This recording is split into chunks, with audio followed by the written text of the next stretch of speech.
slave jail was here. This is in Shaka Bottom, right next to I-95.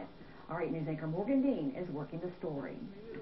Archaeologists had to dig down between 8 and 15 feet to get to the old Lumpkin slave jail site. They say it has yielded a treasure trove of historical artifacts.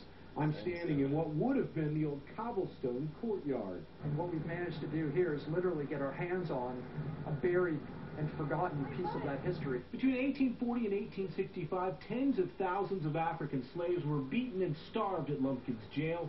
Some did not survive the ordeal.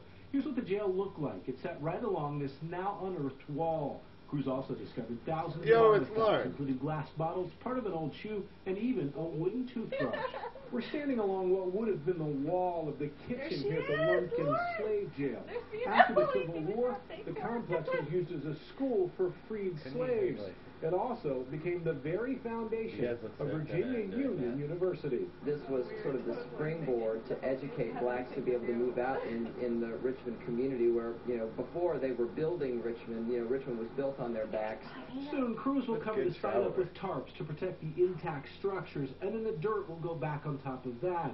While its past is now a little more known, the site's future remains uncertain. In Richmond, Morgan Dean, 8 News. This dig helped Lumpkin's jail secure a listing on the National Register of Historic Places. Officials with the Slave Trail Commission would like to see a museum and genealogy center go up on the site. The plan is to go to also from on the national level and see if there are resources available to help us to address some of the goals here that we hope that we can accomplish. There's a proposal to build a baseball stadium in the bottom. Officials say they would like to work with developers, if that project goes forward, to preserve the Lumpkin site. Mayor Doug Wilder taking a tour today of some of the latest project developments that are happening in downtown Richmond. Since 2005, more than $2 billion has been invested in a variety of projects, including the National Theater, the Hilton Garden Inn, and the Carpenter Center.